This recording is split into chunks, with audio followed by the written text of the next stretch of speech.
내 안의 빛을 깨워라. Awakening TV.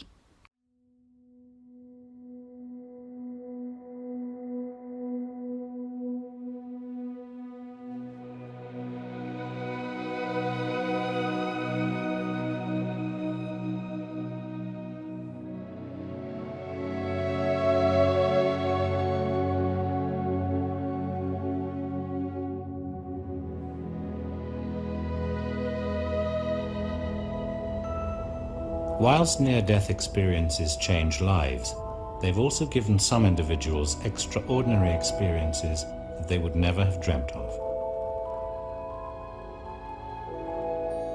The most intriguing examples are of blind people becoming sighted for the first time. Vicky Nuratuk had been blind from birth. I've never seen anything, no light, no shadows, no nothing. A lot of people ask if I see black. No, I do not see black. I do not see anything at all. And in my dreams, I don't see any visual impressions. It's just taste, touch, sound, and smell, but no visual impressions of anything. 그녀는 임사 체험을 통해 완벽한 시각 체험을 하게 됩니다. 또한 그녀는 임사 체험 시 삶의 회고를 통해 여러 깨달음들을 얻게 되었습니다. 저는 그녀를 포함하여 많은 시각 장애인들이 유체 이탈 시 처음으로 사물을 보게 된 사례들을 수집한 케네스 링 박사의 연구들을 살펴보았습니다. 이를 통해 많은 생각을 하게 되었습니다. 이것이 사실이라면 육신을 가지고 살아가는 오감의 세계가 얼마나 한정되어 있는 환영의 세계인 것인가요? 죽음은 그저 이 방에서 저 방으로 넘어가는 변화일 뿐이고 이 방에서 갖고 있던 육체적, 환경적 여러 한계들은 우리를 성숙시키기 위한 장치들일 뿐 저 방으로 넘어가면 그것은 사라지는 환영일 뿐인 것입니다. 이 방에 있을 때 우리는 우리에게 주어진 한계적 상황들을 연료 삼아 우리의 영혼을 발견하고 발전시킬 수 있어야 합니다. 그것은 에카르트 톨레가 말한 고난의 연금술일 것입니다.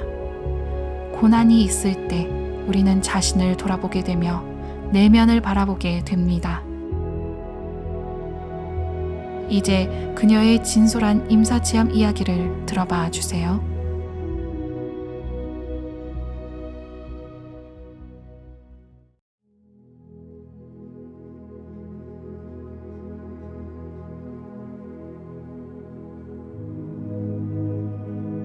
(1947년부터) (1952년까지) 과다산소로 5만 명의 신생아들이 시각장애를 갖게 되었습니다. 그것은 새로 개발된 잘못된 인큐베이터 때문이었습니다. 저는 1950년 12월에 22주에 캘리포니아 세인트 루크 병원에서 태어났고 그 새로 개발된 인큐베이터 중에 하나에 들어가게 되면서 시각장애인이 된 것입니다. 저의 시신경이 망가지면서 저는 평생에 한 번도 빛을 본 적이 없었고 어떠한 그림자나 그 무엇도 보지 못했습니다. 꿈을 꿀 때에도 깨어 있을 때와 같은 감각들로만 경험을 합니다. 하지만 당신과 같이 볼 수 있었던 적이 있었습니다. 1973년 2월 2일 22살 때 저는 피아니스트이자 가수로 한 워싱턴주 시애틀의 어느 레스토랑에서 일을 하고 새벽 2시쯤 집으로 돌아가고 있었습니다. 제가 탄 차의 운전자가 음주를 한 상태였고 그가 사고를 내며 저는 차에서 튀어나와 도로를 가로지르며 굴러 떨어졌습니다. 그리고는 거의 300파운드가 넘는 여성이 제 위에 덮쳤습니다. 그녀는 매우 무거웠는데 제가 더 멀리 가는 것을 막았지요. 다행히 그녀는 다치지 않았지만 그 사고로 저만 크게 다쳤습니다. 저는 어떤 몸 안에 있었는데 그것은 에너지체 또는 빛으로 된 몸이라고 묘사할 수 있습니다. 이 몸은 어떤 형체를 가졌는데 머리와 팔 그리고 다리가 있었습니다. 그 모두가 나였습니다. 나의 기억, 나의 의식 등 모두를 가지고 있었습니다. 그것이 저의 입을 통해 계속 들락날락하고 있었습니다. 처음으로 시각적인 체험을 하자 저는 매우 두려웠습니다. 왜냐하면 내가 도로 위에 있을 리가 없었으니까요. 길 위에 있다가 공중으로 떠올랐다가 저는 매우 혼란스러웠습니다. 저는 그 몸에 머무를지를 결정하지 못했습니다. 그것은 마치 알아듣지 못하는 외국어를 알아듣지도 못하면서 들어야 하는 감정과도 같았습니다. 시각적으로 보게 되어서 경이롭지 않았느냐고 사람들이 물어보았는데 처음에는 매우 고통스러웠습니다. 그렇게 침묵의 시간이 지나고 저는 하버뷰 병원에 있었습니다. 저는 완전히 육체를 떠나 천장에 있었고 아래에서 일어나는 모든 일을 내려다보았습니다. 저는 저런, 나에 대해 이야기하고 있네. 내가 죽었다는 것인가? 하고 생각했습니다. 저는 육체를 내려다보다가 저의 첫 번째 결혼 반지를 알아보고 저것이 나네 하고 생각했습니다. 그 반지를 알아보는 것이 어려웠지만 그 반지의 느낌을 알았다는 것입니다. 그 반지는 아주 작은 다이아몬드 조각이 결혼 반지 안에 있고 더 큰 다이아몬드가 아주 작은 부분에 모서리에는 꽃들이 연이어서 있었지요. 저는 저것은 내 반지네 하고 알아보았습니다. 그것은 저였습니다. 그리고 저는 저의 육신을 보고 깜짝 놀랐습니다. 제가 오랜 시간을 통해 기른 제 사랑하는 머리카락을 이상하게 면도를 해놓았기 때문이었습니다. 제 두개골에는 피들이 덕지덕지 붙어 있었습니다. 그리고 그때 저는 남자 의사와 여자 의사를 보았습니다. 남자 의사는 보지도 못하는데 안타깝게 왼쪽 고막에 출혈이 있어서 듣지도 못하겠네 라고 말했습니다. 그러자 여의사가 그녀가 살아날지도 알 수 없고 영구적인 식물인간 상태에 있게 될지도 몰라요 라고 말했습니다. 그 말에 저는 화가 났지요. 나는 귀머거리가 아니에요. 나는 식물인간 상태가 아니에요 라고 소리쳤습니다. 제 목소리가 안 들려요? 저 바로 여기 있다고요. 마치 그들은 제가 없는 것처럼 듣고 있지 않은 것처럼 대화를 하고 있었습니다. 저는 그들의 생각을 알아챌 수 있었습니다. 남자 의사는 매우 연민 어린 사람이었고 나에 대해 매우 걱정을 하고 있었습니다. 그들은 패닉 상태였고 그녀를 살릴 수가 없어 라고 계속해서 말했습니다. 저는 정말 답답했습니다. 그리고는 소음 때문에 이곳을 나가자고 생각했습니다. 제가 그렇게 생각하자 마치 아무것도 없는 듯이 천장을 통과해 나갈 수 있었습니다. 그 당시에 제가 이것은 예수님께서 했던 일인데 라고 생각했던 기억이 납니다. 저는 거리로 나갔습니다. 저는 마치 풀밭에서 구르는 강아지처럼 느끼면서 공기 중을 돌아다녔습니다. 어디를 돌아다녀도 걱정이 없었기 때문이지요. 너무나 멋지고 자유로웠습니다. 저는 엄청난 자유를 느꼈습니다. 마치 극도의 흥분감으로 고함을 지르고 괴성을 지르는 것 같은 기분이 들었습니다. 그리고 저 멀리서 가장 아름다운 소리들이 마치 바람의 풍경 소리처럼 들려왔습니다. 그 노랫소리에는 아주 낮은 음부터 가장 높은 음까지 당신이 상상할 수 있는 모든 음들이 함께 들려와 어우러져 들렸습니다. 음악가로서 저는 매우 흥미로웠습니다.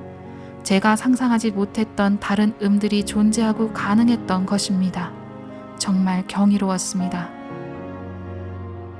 그리고는 제 머리 쪽 부분부터 어두운 터널로 빨려 들어갔습니다. 멀리 보이는 빛이 점점 밝아지며 커져왔습니다. 그곳에서 우쉬 하는 공기 흡입 느낌이 들면서 괴물 같은 바람이 저를 끌어당겼습니다. 바람처럼 어떤 튜브 같은 탈 것이 제 주변에 형성되었습니다. 그것 안에는 아무것도 없고 저 혼자였습니다. 저만 홀로 이 특별한 탈 것 안에 있었습니다. 밖을 볼 수가 있었는데 엄청나게 무서운 빠른 속도로 가고 있었습니다. 그렇지만 정말 편안하고 아름다웠습니다. 저는 그때 그 탈 것 안에서 구멍들을 통해서 볼 수 있었는데 저는 지옥을 통과했습니다. 분명히 지옥이었습니다. 듣고 냄새를 맡았지요. 8, 9년 전에 친구가 소돔과 고모라로부터의 암석 샘플을 보여주면서 제가 그것에 손을 댔었던 일이 있었습니다. 그런데 3일 동안이나 손에서 그 냄새를 없앨 수가 없어서 계속 손을 씻었지요. 그것은 유황 냄새였는데 그 지옥에서 나던 것과 같았습니다. 그곳에 있고 싶지 않다고 생각하자마자 저의 탈 것이 훨씬 빠르게 지나갔습니다. 저는 그곳을 원치 않았고 제가 그렇게 생각하자마자 제가 탈 것이 훨씬 더 빠르게 그곳으로부터 멀어졌습니다.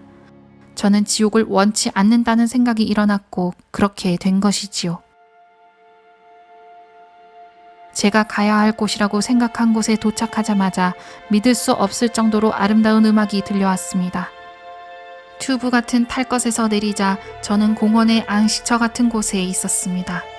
환한 여름날의 풍경처럼 풀밭이 펼쳐져 있었고 아름다웠고 다양한 꽃들이 있었는데 그때 가까웠던 꽃으로부터 자스민 향기가 났던 것을 아직도 기억할 수 있습니다. 꽃들과 나무와 새들은 모두 빛으로 빛났습니다. 그곳은 대단한 빛과 빛으로 된 장소였습니다. 그곳에 있던 사람들 역시 빛나고 있었고 사랑의 빛을 비추고 있는 것 같았습니다. 모든 사람들과 저 역시 빛 자체였습니다. 그곳엔 사랑이 온통 가득했고 마치 풀 하나도 사랑으로부터 자라나고 있고 새가 사랑으로부터 태어나고 나무가 사랑으로부터 태어난 것 같았습니다. 그곳에서 저의 친구였던 사망한 반 친구 데비와 다이앤이 저에게 다가왔습니다. 그리고 질크 씨와 부인이 저를 맞아주었습니다. 그곳에서 만난 동급생이었던 데비와 다이앤은 함께 오레곤에 있는 학교에 다녔었는데 맹인 아이들 중 불친절한 친구들이 데비와 다이앤을 정신적으로 괴롭혔던 일이 있었습니다. 그때 제가 그들의 친구가 되어 주었었죠. 데비는 11살 때, 다이앤은 6살 때 죽음을 맞이했었지요. 그들을 보자 저는 그들이 누구인지 알아보았는데 그들은 매우 좋아 보였습니다. 그들에게는 더 이상 아무런 문제가 없었습니다. 둘은 지적 장애와 시각 장애를 모두 가지고 있었는데 그곳에서는 그들은 어떠한 장애도 보이지 않았습니다. 모든 사람들이 저마다 다른 속도로 진동하고 있었습니다. 모든 사람들이 저마다 다른 광채 또는 밝기를 지니고 있었습니다. 사망했던 그들은 모두 나이 중에 제일 멋진 나이의 모습이었습니다. 그들은 시간을 벗어나 있었지요. 그렇지만 저는 그들을 바로 알아보았습니다. 가장 멋진 모습으로 존재로서의 최상의 모습이었습니다.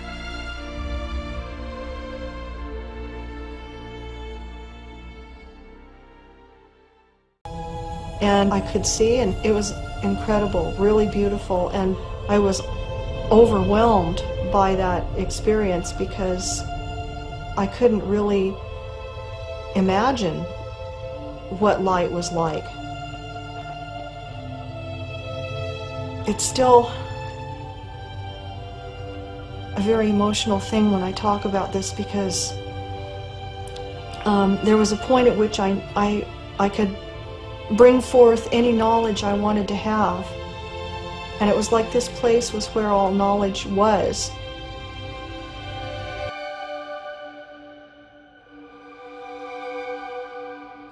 시간은 의미가 없어 보였던 그 세계에서 저는 모든 것을 알 수 있는, 모든 것이 이해되는 순간을 맛보았습니다. 제가 그냥 모든 것을 알고 있는 느낌을 받았습니다. 그곳에서는 삶에 대한, 지구에 대한, 하느님에 대한 모든 의문에 대한 답을 찾을 수 있었습니다. 저는 수학과 과학에 대해 아는 것이 별로 없었지만 수학과 과학에 대한 깊은 이해를 얻을 수 있었습니다. 언어 또한 중요하지 않다는 것이었습니다. 그저 알아졌습니다. 저는 항상 삼위일체에 대한 의문이 있었는데 근원이자 원천이신 하나님과 행위자인 아들, 그리고 매개자이자 알매 전달자로 성령의 존재를 이해했습니다. 저는 하나님의 세 부분을 인식할 수 있었고 이것이 분리된 것이면서 하나인, 마치 남편과 아내가 분리되었지만 하나인 이치를 알게 되었습니다. 그리고 다른 사람들보다 더 멀리에 서 계시는 2년 전에 돌아가신 할머니도 그곳에 계셨습니다. 할머니는 사랑으로 저를 반갑게 맞아주셨습니다. 제가 말을 하려는데 할아버지도 뒤쪽에 계셨습니다. 저는 그곳에 있는 것이 너무 기쁘고 반가웠고 데비와 다이앤이 저에게 가까이 와서 만지려고 하자 그것이 허용되지 않았습니다. 왜냐하면 그렇게 하려고 할 때 예수님께서 나타나셔서 오른손을 들고 안 돼 라고 하셨죠. 우리가 서로 만지는 것은 허용되지 않았던 것입니다. 그곳에는 제가 들어갈 수 없는 어떤 문이 있었는데 제가 그 문으로 가면 돌아가지 못한다는 것을 알았습니다. 예수님은 저를 안아주시면서 인사하였습니다. 그곳에 있던 어느 누구보다 크고 밝은 광채가 그의 머리에 둥글게 빛나고 팔과 손으로 뻗치는 빛이 온몸으로 그의 주변에서 빛나고 있었습니다. 그는 저의 모든 것을 아는 듯이 보고 계셨습니다. 아주 투명한 거울 앞에 서 있는 것처럼 느껴지면서 모든 것을 그리고 제가 아는 것보다 더 멀리 보고 알고 계셨습니다. 그 앞에서 무서워 도망치고 싶으면서도 사랑받고 인정받는 그 감정은 설명하기 힘이 듭니다. 예수님은 아름답지 않은가? 이곳의 모든 것은 아름답고 서로 완벽하게 조화롭다. 너도 그것을 발견하게 될 것이다. 그러나 너는 지금 이곳에 머물 수 없다. 지금은 너의 때가 아니다. 라고 말씀하셨습니다. 저는 새 아이를 키우게 될 것이라는 메시지를 받았습니다. 당시 저는 아이가 없었지만 그는 제가 돌아가야 하고 제 일이 끝나지 않았다고 하였습니다. 아이들을 키우는 일은 매우 중요한 일이라고 하셨죠. 그리고 예수님은 사람들에게 오늘의 일과 나는 존재한다는 것을 알리라고 하셨습니다. 그것은 내가 하도록 받은 명령이었습니다. 저는 표현 방식이 매우 이상하다고 생각했습니다. 그리고 먼저 이것을 보라고 하시며 저의 전 생애를 보여주셨습니다. 태어난 순간부터 지금까지 모든 순간들을 보았습니다. 그 과정에서 저는 저 자신의 모든 생각과 감정들을 관찰할 수 있었고 저와 연결되어 있던 제 삶의 사건들의 모든 사람들의 마음도 그대로 느낄 수 있었습니다. 예수님은 제가 스스로 결론을 내릴 수 있도록 제 스스로 그 사건들을 느낄 수 있도록 내버려 두셨습니다. 그보다도 나 자신이 내 자신에게 더욱 엄하게 제 삶을 인식하였습니다.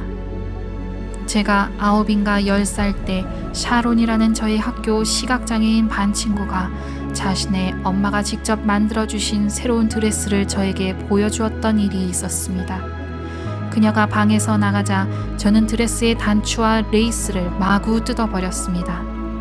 저는 저의 어머니로부터 그러한 보살핌을 받고 싶었지만 그렇지 않은 현실과 그녀가 받은 사랑에 질투가 나 화가 났던 것이었습니다. 이러한 저 자신의 행동을 지켜보는 동안 예수님께서는 저에게 그렇지, 그렇게 멋지진 않았지? 하지만 네가 바로잡으려 노력하긴 했지만 하고 말씀하셨습니다. 그리고 예수님은 웃으시면서 제가 후에 샤론을 안아주며 사과하는 모습을 함께 지켜보았습니다. 이후 예수님의 반응을 생각하게 되며 제가 아이들을 기를 때 그들이 무엇인가 잘못하면 덜 엄숙해하고 초조해하지 않도록 만들어 주었습니다. 그리고 그가 저에게 물었습니다. 네 삶에서 너는 무엇을 배웠느냐? 저는 정직해지는 것이 중요하다는 것을 느꼈다고 말했습니다. 그러자 그는 저에게 그대는 사랑과 용서에 대해 배우고 가르쳐야 한다. 네가 용서받는 사람과 받지 못할 사람을 구별해서는 안 된다. 그대는 혹독하게 시험받을 것이다. 그대는 많은 어려운 일을 헤쳐나왔지만 이 세상에서 용서할 수 없는 것을 더 많이 겪게 될 것이다.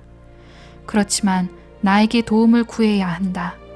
그리고 그대와 관계되는 사람들에게 사랑과 용서를 보여주어야 한다. 왜냐하면 사랑과 용서는 생명의 열쇠이기 때문이다. 라고 말씀하셨습니다. 그는 그것에 대해 매우 분명했습니다. 상대방이 용서를 받을 만한지는 중요하지 않다고 말했습니다. 그것은 그에게 달려 있다고 했습니다. 복수는 나의 것이라고 주님이 말했지요. 그는 그것에 대해 매우 단호했습니다. 저는 이전 삶에서 저에게 사과를 하는 사람만을 용서했었지만 지금 배운 것을 반드시 기억하라고 했습니다. 저의 생애 회고를 보고 있는 동안 그는 그 모든 것에 저와 함께 했습니다. 예를 들면 2년 전에 돌아가신 할머니는 정신적인 병이 있었는데 할머니는 매우 심한 고기능 정신병자였지요. 그렇지만 엄마를 대신하여 할머니는 저를 키워주셨죠. 할머니는 욕설이 심해서 저는 할머니에 대해 수많은 양면적인 감정으로 고심해야 했습니다. 제가 어린 시절 수많은 자살 충동을 느꼈던 것도 그 때문이었기 때문이죠. 그런데 저는 삶의 회고 시에 저는 비로소 할머니의 입장에서 보았을 때 어땠을지 알게 되었습니다. 제가 할머니의 정신병을 직접 경험해 본 것이었지요. 저는 정말 고통스러웠습니다. 할머니의 고통을 그대로 느꼈던 것이었습니다. 그렇게밖에는 표현할 수 없습니다. 그리고 할머니에 대한 연민이 느껴졌습니다. 그 경험을 통해 저에게 예전에 있었던 일로부터 많은 치유가 일어났습니다. 우리는 이곳에서 지극히 개인적인 육신과 감정을 가지고 살아가지만 사실 우리는 모든 상대와 연결되고 그들의 감정과 상황을 그대로 느낄 수 있는 영혼을 지니고 있었습니다. 저는 그때 비로소 할머니의 입장을 경험하며 할머니에 대한 연민과 용서를 느낄 수 있었던 것이었습니다. 한 가지 더 예수님께서 말씀하셨던 용서의 일이 있었습니다. 저는 육신으로 돌아와 살아가던 어느 날 남모르는 사람에게 공격을 당하여 살해당할 뻔한 적이 있었습니다. 그때 어찌할 바를 모르고 있었는데 그때 같은 목소리가 들렸습니다. 소리내어 크게 기도하라 라고 말했는데 단어를 떼어서 명확히 말했습니다. 저는 바로 이 사람에게 하느님의 가호를 그리고 자신의 행위를 깨닫게 하소서 라고 기도했습니다. 그러자 그는 어찌할 바를 모르고 왜 나를 피하거나 반격을 하지 않지? 내가 아주 편히 가버리도록 할 수 있는데 라고 말했습니다. 저는 그가 나에게 한 행위를 미워한다고 말했습니다.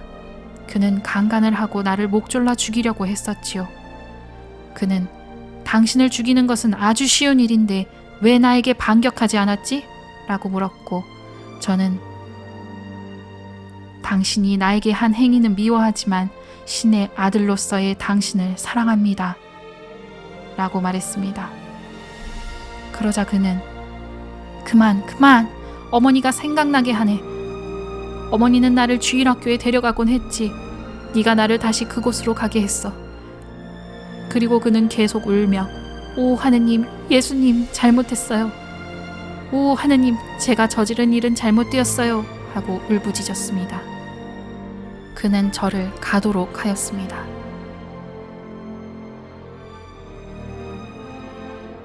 임사체험 이후 육신으로 돌아오는 것은 끔찍했습니다. 육체로 돌아오니 무겁고 공포스러웠고 메스꺼웠으며 충격에 빠졌습니다. 결국 누군가에게 말을 할 수 있었고 내 왼쪽 귀의 출혈에 대해 제가 들은 것과 그 밖의 모든 것이 정말로 일어났었다는 것을 확인할 수 있었습니다. 그러나 1973년 당시에는 오늘날처럼 임상학적인 죽음에 대해 토론하지 않았지요. 간호사 한 사람이 생각보다 머리를 너무 세게 부딪혔다 라고 했습니다. 저는 그녀와 더 이상 이야기를 하고 싶지 않았습니다. 그렇지만 아주 적은 사람들이 저를 믿어주었습니다. 저는 저의 이야기를 그들과 공유했습니다. 딸 중에 니콜이 지금 36살인데 그녀가 2-3살 때 장염을 앓아서 제가 그 아이와 밤을 새웠던 일이 있었습니다. 그때 저는 점잡한 리더스 다이제스트를 읽고 있다가 레이먼드 무디의 삶 뒤의 삶의 요약본을 접했습니다. 제가 겪었던 것을 체험한 다른 사람들이 있다는 것을 알고 저는 눈물이 터져 나왔습니다.